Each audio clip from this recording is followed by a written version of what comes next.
30. He separates. He's to the 20, to the 10, to the 5. Touchdown, Florida State. Warwick got up third down. Winky looking Winky. Wants to throw the knockout punch to Warwick. Warwick open. Touchdown. He did a touchdown. He did catch it. Touchdown, Florida State. Oh, Peter Warwick, how'd you do that? Kermit Whitfield to the left side. A hole to the 30. Kermit Whitfield to the 30, to the 20, 15, 10, 5. Touchdown, FSU. Kermit Whitfield, a 100-yard touchdown. Here's the snap. Winston rolling right. Throws the pass on the other. It's caught. It's caught. It's caught. Touchdown, FSU. Kelvin Benjamin. We're doing it for everybody. We're doing it big all over the country, all over the world. And I'm proud. I'm proud to say I'm a Florida State Seminole. This is the Garnet and Old podcast with your hosts, Ryan Eastman and Vince Ciccarelli.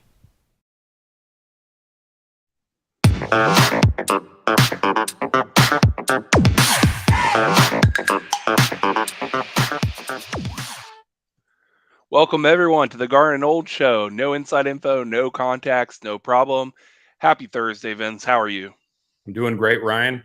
It's good to be back and not driving my car and being able to be back here on the show. I think it went pretty well last week, even though I was en route. The audio was a lot better than I thought it would be, and I did not get in a wreck. That's always a bonus. I would say it went well, and I actually want to take a second and give a special shout out to the over 6,000 of you who watched our last show. It was a big show, a lot of topics, a lot of passionate conversations around, conference realignment, FSU football. A lot was going on last week. So I just want to say everyone who watched our last show, getting us a new record for us, Vince, 6,000 of you watching. And listen, if you're new to the show, which 6,000 of you, a lot of those people were, like and subscribe, because we do this every single week. We talk about what's passionate in our lives, which is college football coming up. I mean, it starts next week. So if you want to follow along when we talk about Florida State and all things college football, like, subscribe, tell your friends about it. Let's keep getting that number up, man. I'm super excited, and thank you all of you for watching. 6,000 is a lot of people, boy. And just think, if only half of those people click the subscribe button, where we would be. Tell all your friends, subscribe, press the button. You can do it. You can Vince, do it. We more than have doubled in the last few weeks our subscriber count. Yes, so thank you to everyone. But listen, this week is going to be a little different than the last couple weeks. Conference realignment has been the ever-consuming suck on everything in my life and in your life, Vince. We've been refreshing Twitter and sources and texting and DMs for weeks and weeks. So finally, and we'll get into kind of a retrospective on what it means for Florida State, all that later in the show. But this is going to be a Florida State concentrated podcast on the actual season, Vince. We're going to play football. Yeah, it's coming up really quick. And camp is in full bloom. I think we're, past the halfway point of camp now, I believe. And and it's going really well. If you're seeing green jerseys out there, I don't think there's anything to worry about with that. I think the coaches know. The coaches know who needs the reps and who doesn't. And so I believe that's what's going on with that. So I don't think there's any need to worry there. But you definitely don't want to ask Mike Norvell about any injuries if you can avoid that. And this brings up a great opportunity of a thing that we don't have to worry about, Vince. You talk about green jerseys and, don't have to worry. One thing we don't have to worry about is who is our quarterback. Right. And for those of you that did not see, PFF, which is Pro Football Focus, one of the most prestigious analytics, teams that basically do stuff for the NFL and college football for every possible stat that you can imagine, right? They did their list on who they predict based on their analytics will win the Heisman Trophy. And they factor in things like experience, stats, the team around them, the schedule. Like they basically put it all into a formula, and out pops a individual. And in that case, Vince, which PFF, I told you in our chats, I believe is the gold standard of analytics, Jordan Travis is the Heisman favorite. And we have Jared Verse to win like the best defensive player. There are a lot of our players that are on watch lists and betting odds in favor of them. Do you bet on this stuff, Ryan? I don't bet on anything Florida State related Right, or like right. awards related. I Yep, bet maybe 3 or 4 times a year on like an individual game. sure. If I see a big spread that doesn't make sense or some outrageous over under that I'm like, okay, that's easy. But Yeah. no, I try not to bet on Florida State 'cause I want to enjoy the game and not get mad. Well, now that you won the multi-billion-dollar lottery here in Jacksonville, didn't you win that? Yeah, I'm actually really upset, Vince. So That you didn't win. Yeah, someone else won recently too in yes, Jacksonville. not only did they win, but they won on the Publix that I go to on Roosevelt Boulevard Oh in man, Jacksonville, you Florida. were this close. And I've bought You were this lottery tickets close. there several times, including that time. So back to Jordan Travis. Yeah. Um, yeah, I mean, and it's legit, right? This is not your typical school pumping up a particular candidate. He he is an odds-on one of the favorites to win. Yeah. And and a lot of that will play out in the first month of the season. We'll see how that goes. I mean, if those 2 games out of the first 4 go well, and I don't even think necessarily that we have to win them, but if he plays well and shows out on national TV twice in the first month of the season, Mhm. obviously it helps if the team wins, right? It helps a lot. But yeah, he's got the ability. He's the face of the program. He's a good interview. I mean, all of those things.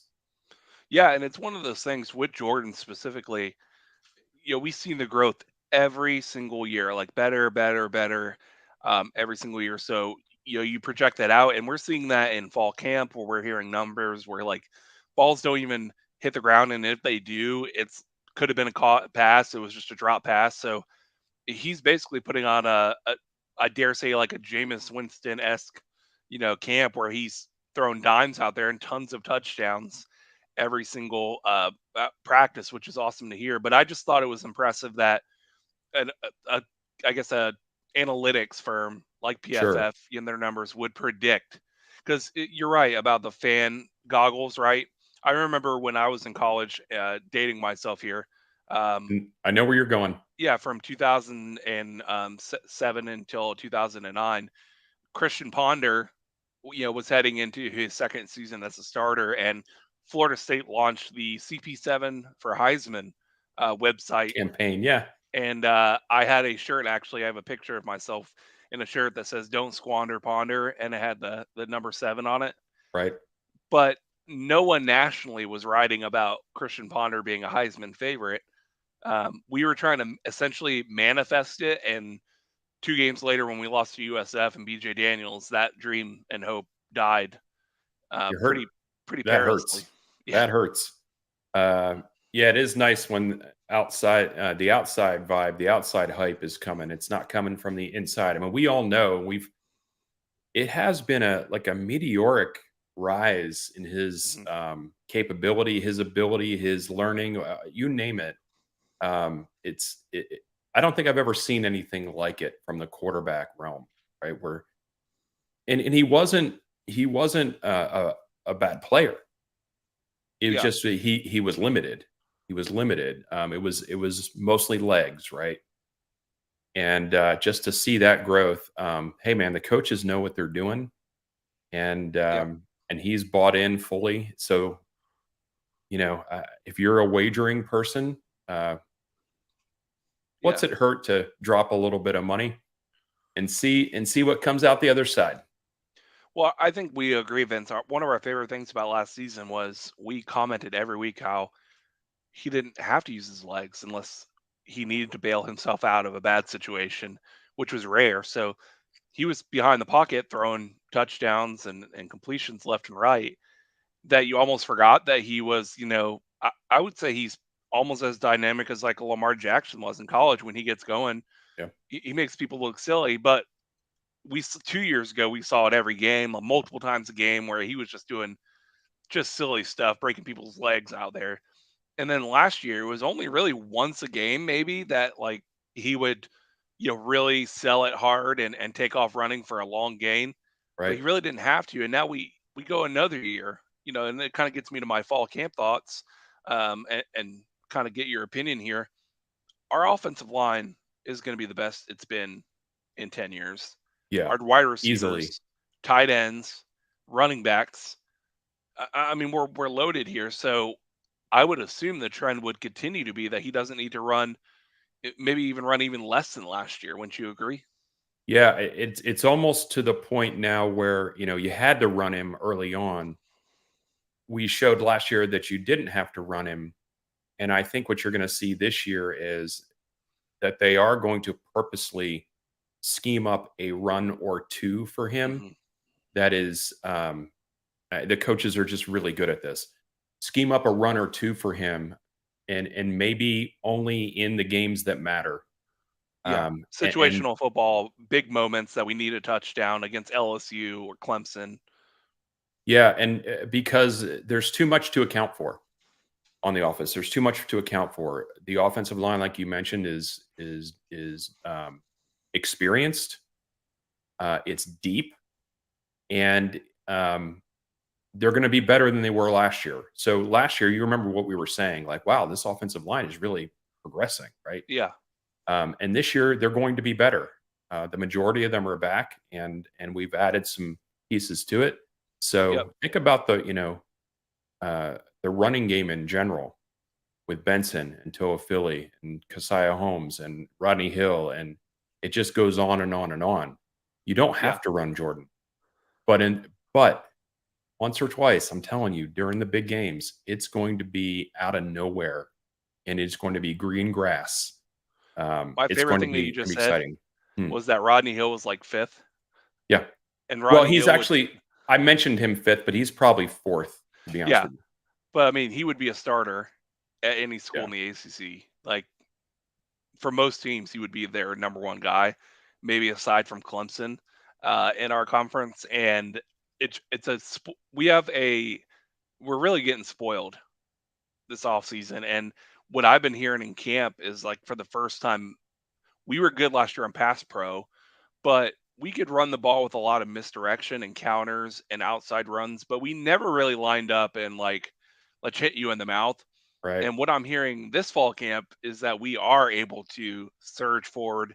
And you see, Vince, you see the footage of the guys walking to practice. Hmm. It looks like Alabama, Georgia, like the way their players look, right? And Yeah. so if we can get that surge, you're talking about a guy like Benson, who's already going to break tackles. And by the way, I fully expect, and I'm really excited about this, Jaheim Bell played some running back for South Carolina. I could see him running some wildcat where we used to use Yeah. Boy. what's his name last year, um, Trayshawn Ward. Trayshawn Ward. I could see Jaheim Bell becoming um, the wildcat, run it up the middle.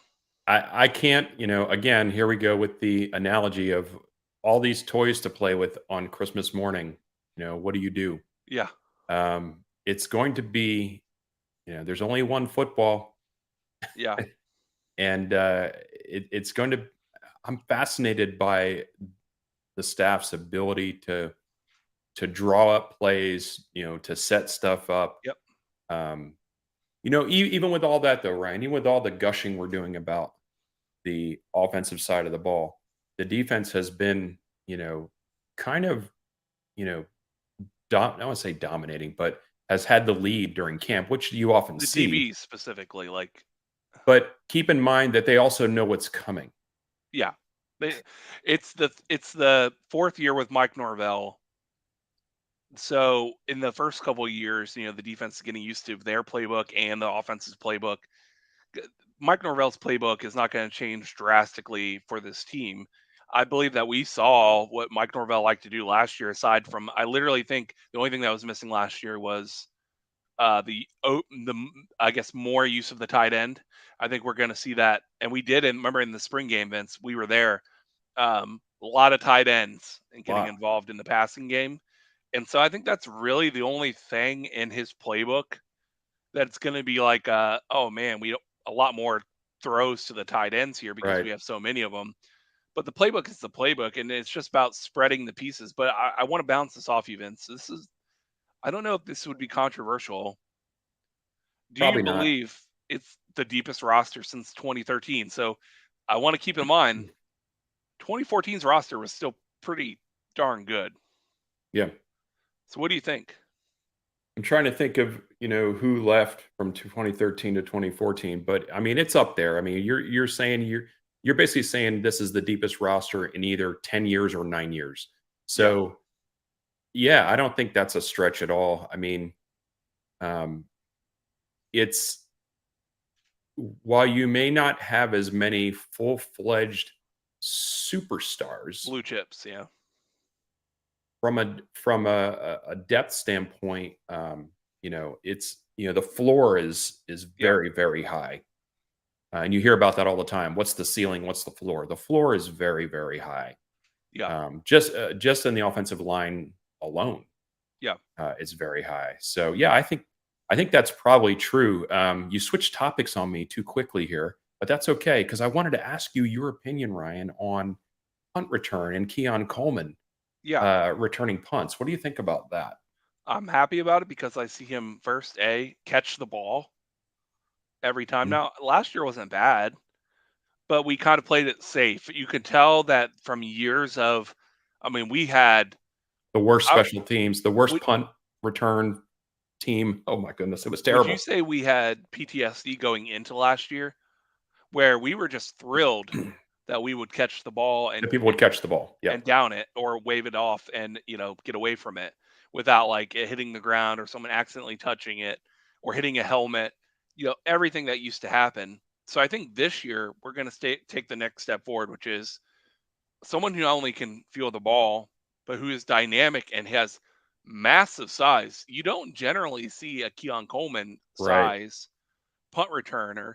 And by the way, most of the guys who are on the punt coverage team are not the superstars generally. There might be some role players, but a Sure. guy like Keon Coleman, good luck bringing him down on the first contact. I don't think he's going to be the guy that blazes for a quick like 100-yard touchdown, but I think he's the guy that gets you 15 to 20 yards on every Sure. return. Yeah. And if it's not him, then it's if he's out for one punt or a kickoff, it's going to be Destin Hill, It's going to be Destin Hill. Yeah. and that's your home run threat. That's the guy that if he catches a kickoff or a punt, would make people miss and get a touchdown. But Keon Coleman is the safe pick of secure the ball and get positive yards. What Yeah. a concept. I don't. I don't expect it to be the greatest punt return unit of all time, but I am excited to see what happens there. And again, just incrementally getting better every year. And I know that's much to the chagrin of the rivals Yeah. out there. Um, but it's currently we currently have the right guy leading the charge, and all it takes is the right guy sometimes or every time, because Florida, the state of Florida, if you get the right people heading the programs here in Florida, the teams are going to be good. Yeah. Almost and oftentimes they're going to be great. Yeah. So again, punt return, special teams also getting better. Kickers kicking the ball at practice and actually making it. Again, it's all seeming to line up.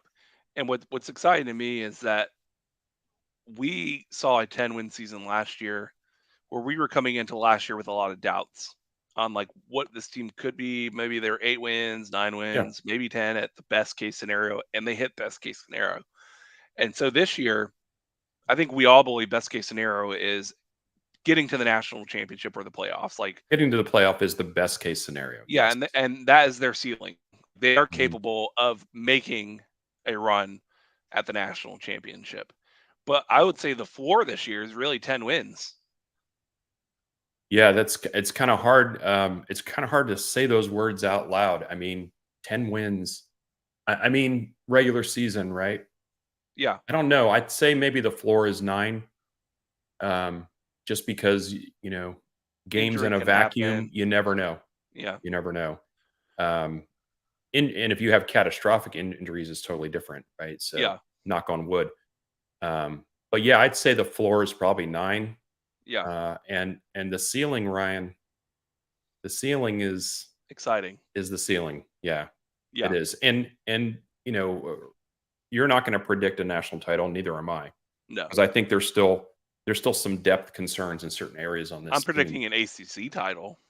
Yeah, there's still some depth concerns in some areas of the team. Yeah. Um, and Linebacker. you can't, the chances of going through, 2013 was an anomaly how the offensive line was Didn't get pretty much injured. intact the whole season, Yeah. right?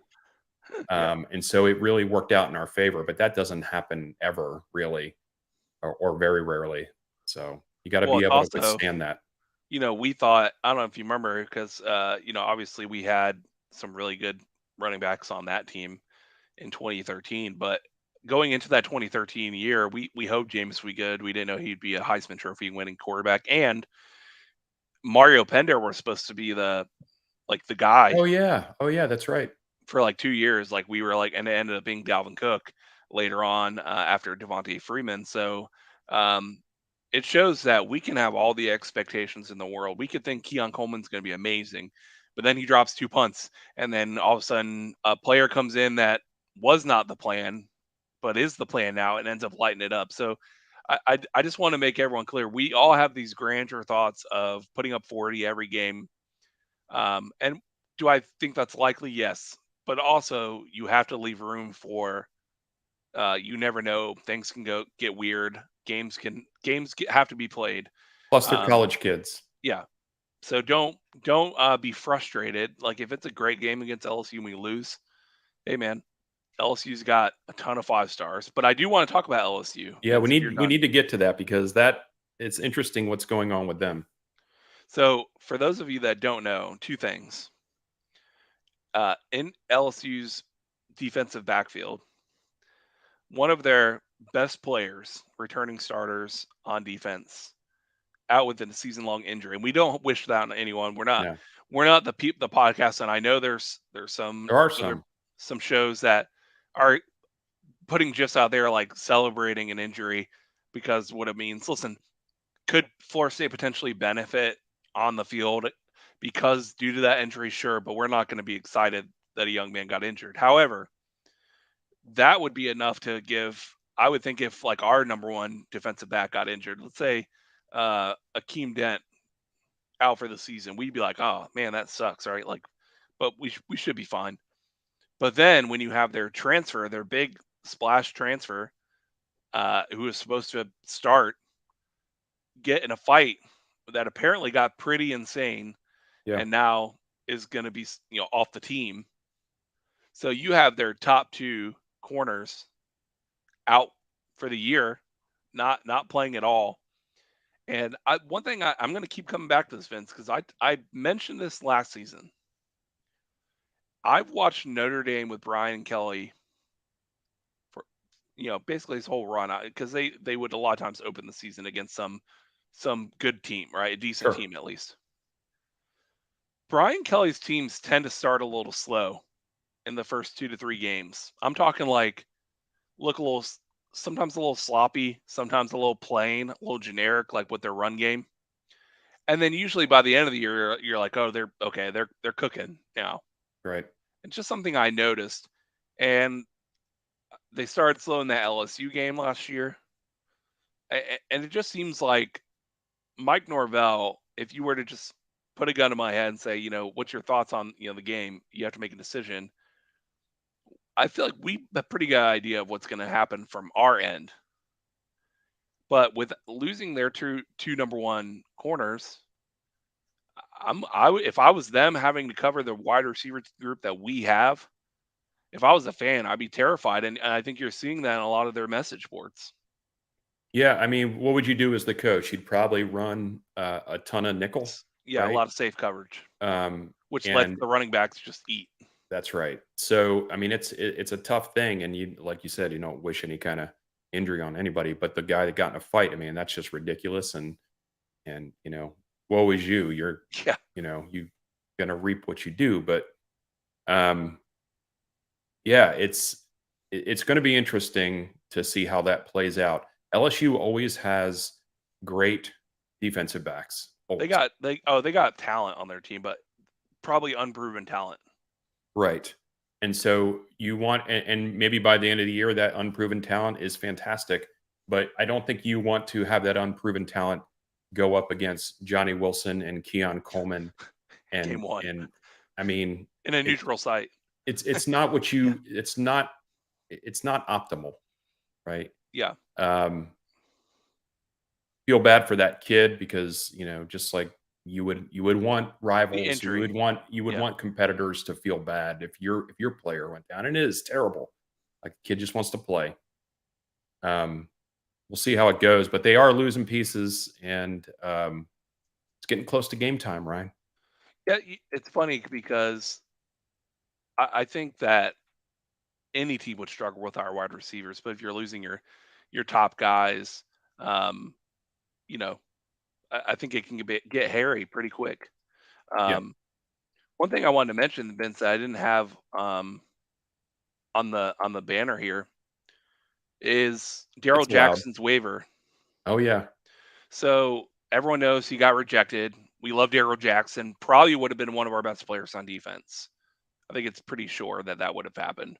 Do we need to recap him? And because I'm not necessarily sure that all of our a hardship listeners know waiver. He specifically. moved to Tallahassee, transferred from Miami to be with his mom, who is sick.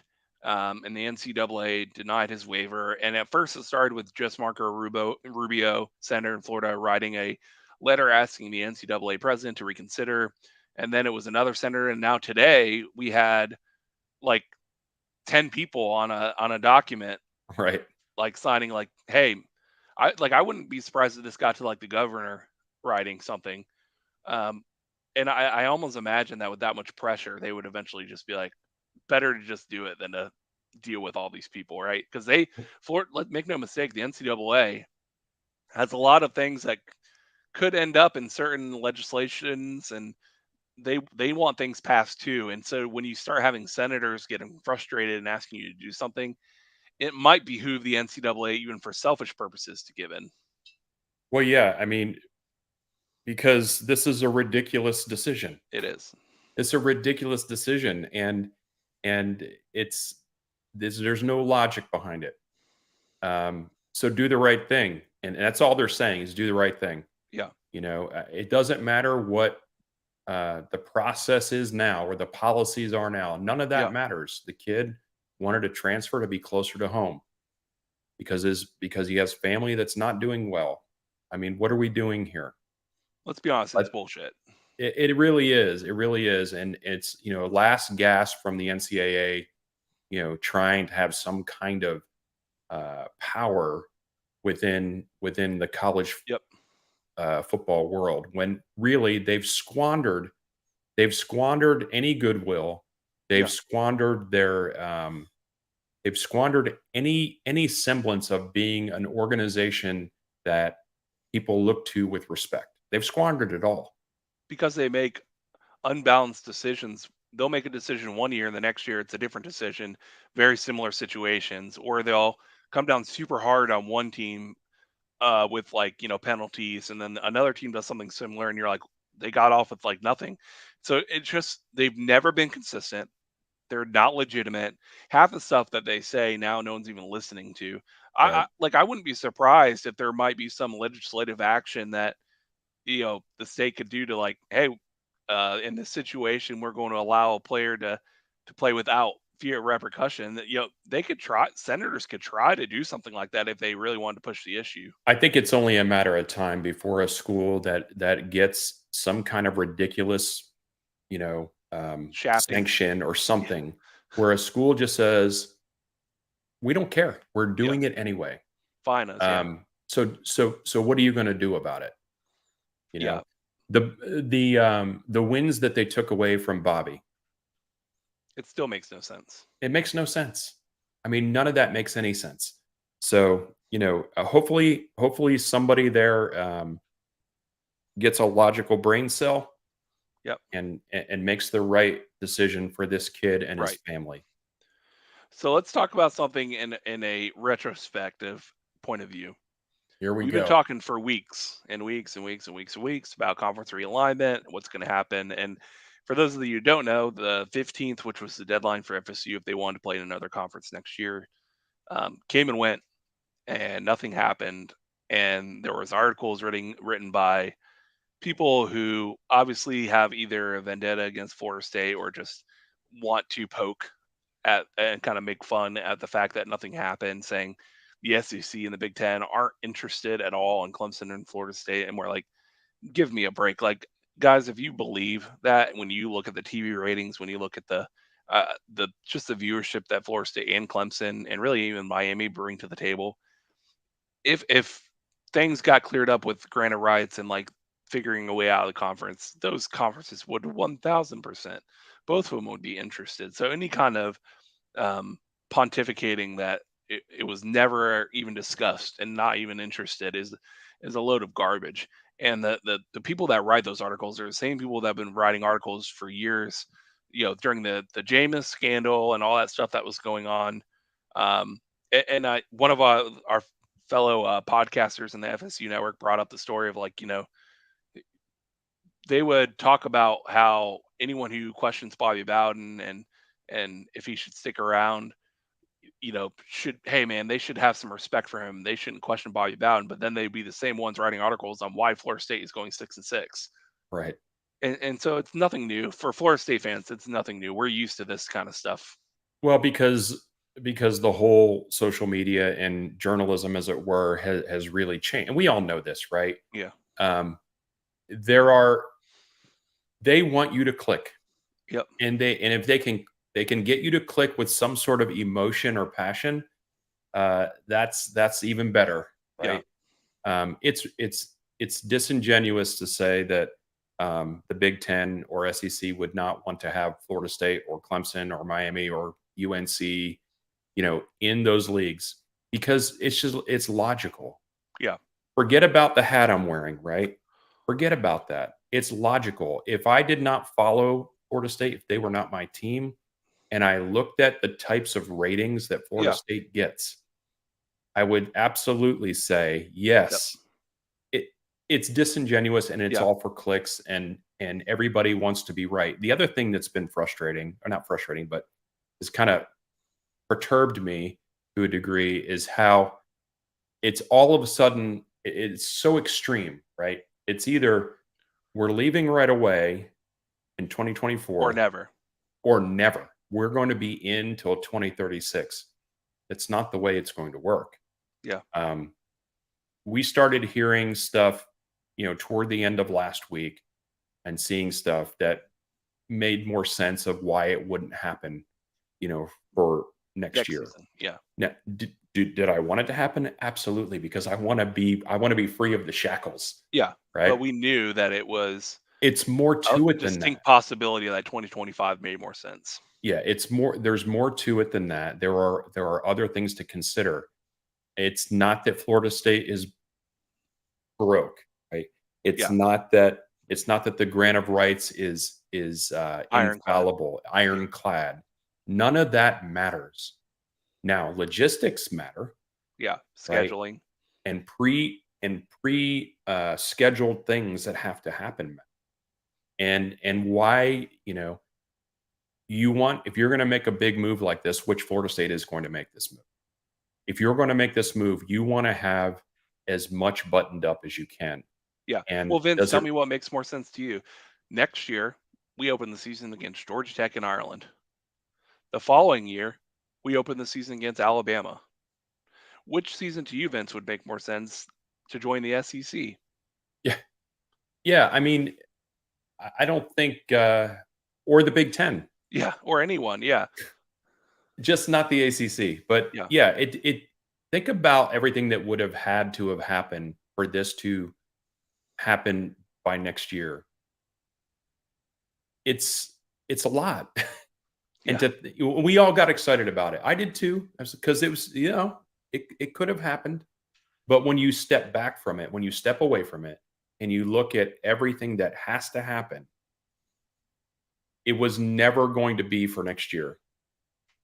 We just were we wanted to hear, even if it wasn't next year, we wanted to hear something But the thing is, all the info that we've gotten, especially end of like the last 4 days of last week, is that sometime, probably likely within this football season, we'll announce that we're leaving the conference, end the year, and where we're going, and all that stuff will be announced.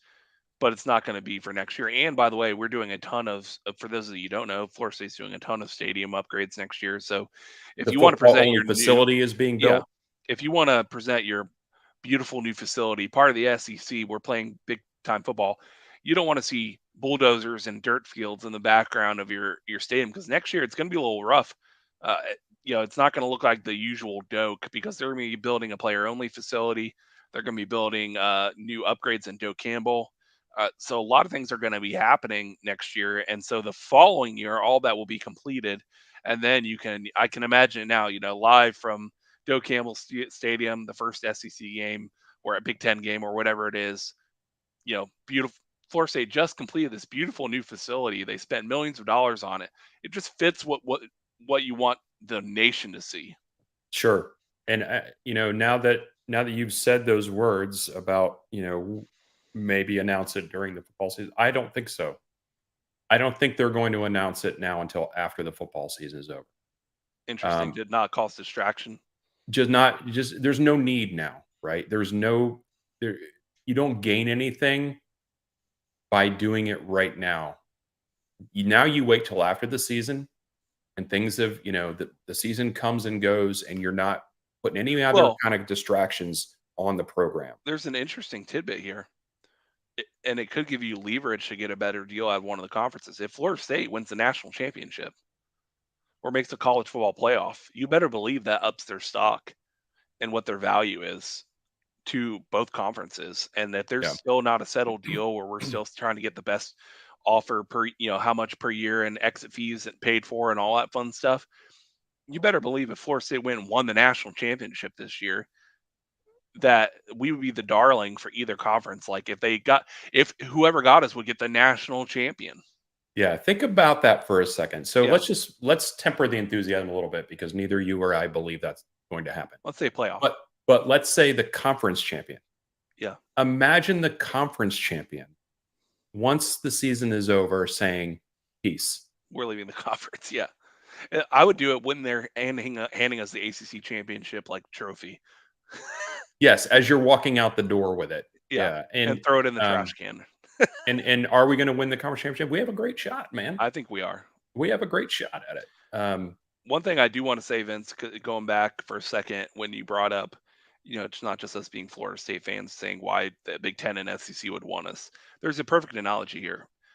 Vince, I'm not a Texas fan. You're not a Texas fan. Texas has been pretty garbage for about a decade, right? Since Colt McCoy, they've basically been nothing. They've been pretty equivalent to what Florida State has been for a while. Mm-hmm. Losing games that they have no business losing, right? The whole thing.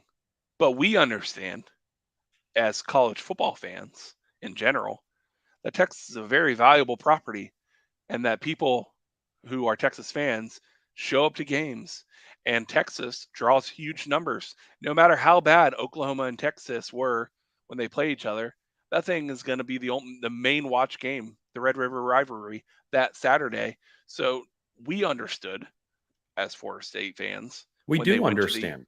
SEC, we're like, that makes sense. So for anyone saying it doesn't make sense why the Big Ten or the SEC would want Clemson or Florida State, then if they use that same logic, it wouldn't have made sense for Oklahoma or Texas at the time. Why are they doing that, Ryan? It's either rivals, right? Or it's members of the ACC that are maybe a little worried about where their landing spot is going to be. Yep. Or it's all for clicks, right? So it's disingenuous. We use that word a lot lately. It's disingenuous. Notre Dame hasn't done squat. Yeah. In terms of like national, they made the playoff a couple times, and got smoked, right? Their brand is undeniable. Yeah. People watch that team and they bring in the ratings. I mean, here you go. Let's take it an even step further. Miami who has not done anything for 20 years gets viewership. Yep. Now, not a lot of people go to the games physically. We get that. But from Yep. a viewership standpoint, their ratings are pretty good. Yeah. That's why Every when year. they say like, well, what do you think about Miami? I think they expect because I'm a Florida State guy to say, yeah, forget Miami. No. If your team, if the program you follow has viewership numbers, that matters. It matters in a big way. Follow the money. There is no way that if all things being equal and we get our ducks in a row and we're basically saying, here we are, we're willing to go to whichever conference will have us. Yeah. You best believe that is going to happen. It is 100%. And anyone who says differently either has an axe to grind or has some reason why it makes sense for them to write that article, for their own sake or their own team's Yeah. sake. Real quick, Yep. Vince, I want to get your take. Yeah, we haven't gotten any comments tonight. Rare. You know what? Actually, I mean, we have a bunch of live viewers right now. Drop if you have any comments that you want us or questions that you want us to answer real quick at the end of the show. Drop them in the questions box, man, in the comment section. We love posting user questions, so go ahead and do that. In the meantime, Vince, real quick, how you feeling about recruiting, man? The last time we talked, before me being in the car, the Yep. last time we were waiting, trying to figure out what was going to happen with KJ Bolden, and that went very well. It sure did. It KJ went very Bolden well. is now committed. Now, remember, folks, that signing day is until December, so things can change, and they often do. But right now, Florida State is on a high velocity clip and pulling in, top notch, superstars. Yep. There's a couple, and there's more out there. They are, what they call big whale hunting, right? Yep. And so, when you have all these commitments kind of in the fray or in the boat, then you can dedicate your resources toward, the big fish that are out there, and there are quite a few. Yeah, it's just one of those things. I sometimes once a week like to just log into 247 and On3 and just bring up the team rankings, literally just to go. Isn't it's the old I just mow the lawn, and after I'm done, you stand in the garage and you kind of, man, that looks nice. That's what I'm Mhm. doing when I log into the team rankings for 2024 recruiting. I stand there. I put on my high ankle socks, Vince. I put on my New Balance white shoes. I put on my jean shorts and my tucked in T-shirt, and I go, look at that. Look at that ranking there. That That isn't look- that nice? And then when you start thinking about what else is out there, Yeah. I'm not a off-season championship guy, so Yeah. I don't really care about that. But there are a lot of people that had said that there was no way Florida State was going to be able to break into the top 10 with their class. We So knew that wasn't the case, though. currently are. We'll see how the rest of the season goes. If the season plays out like we hope it does, like there's a good chance that it does. Yeah. Katie bar the door, brother. And speaking of the season, Vince, I just want to remind people that, yeah, we do this show every single Thursday at 7 o'clock Eastern time. But coming up for this season, home games, pre and post games, we're going to be in lot 12. Our tailgate set up. Come by, say hello. We'll have some swag for all of you to take. Please come by and check out Garnet and Old. We might be recording when you walk by, and we might have some pretty cool segments coming up for pre and post game during all home games. Little tease. And then Vince will be reporting live from the opener against LSU in Orlando, and I will be reporting live from Clemson, South Carolina for the Clemson game. And then we're gonna do 2 away games at a local brewery here, Fishware Brewing Company in Jacksonville, Florida, where you guys can come by. You can say hello to us. We're gonna answer your questions live, do a live show from the actual brewing company. And guess what? We're gonna do an hour-long show before the game. Then we're all gonna relax together and maybe try a Garnet and Golden Ale, which they have at Fishware Brewing Company. We're gonna sit back. We're gonna watch the Noles win the game, And then we're going to do a little halftime and post game action, celebrating with all of you after another Florida State victory. So a It's lot our of really, sanctuary. it's our sanctuary, man. We're gonna go into the game. We're most likely gonna win that game, and then we're gonna celebrate afterwards. So come by and say hello at Fishware Brewing Company, and if you're at the home games, come by Lot 12, say hi there. We got a lot of fun stuff coming up, and I do want to mention really quick, Vince, because this is important. There's a lot more. If you're a Florida State fan, we're happy you're here. But some of you are just college football fans. I mean, there's no way that all 6,000 plus of you that watched us are Florida State only fans. I mean, that'd be awesome if that was the case. But we have a lot of other people in the comment section representing other teams. Well, guess what? We're part of the Your College Sports Connection network of influencers and social media and podcasters. So at YCSC Connection, right? There's tons of shows. We have people that cover teams from all over the country. So not only can you watch Garden Old, go follow that on Twitter, on YouTube. We broadcast there with our other podcasting network hosts, and I really want you guys to follow it because there's some really great shows going on at the Your College Sports Connection.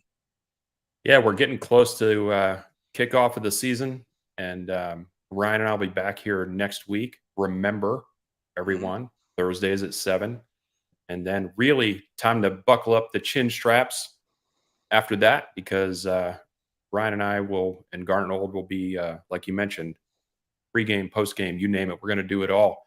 In the meantime, like and subscribe. Yeah, please Vince, do it. We got our tickets this week, man. It's on. It is on. We're almost there. The best thing you can do if you like this show is to share it out. So we appreciate that if you've done it. And if you haven't, think about it. Yeah, and if you have any ideas, man, for the show, things you'd like to see for the coming season, post it in our comments. We'd love to hear it. Again, thank you guys for joining us every single Thursday here at 7 o'clock Eastern Time. Garden Old, no inside info, no contacts, no problem.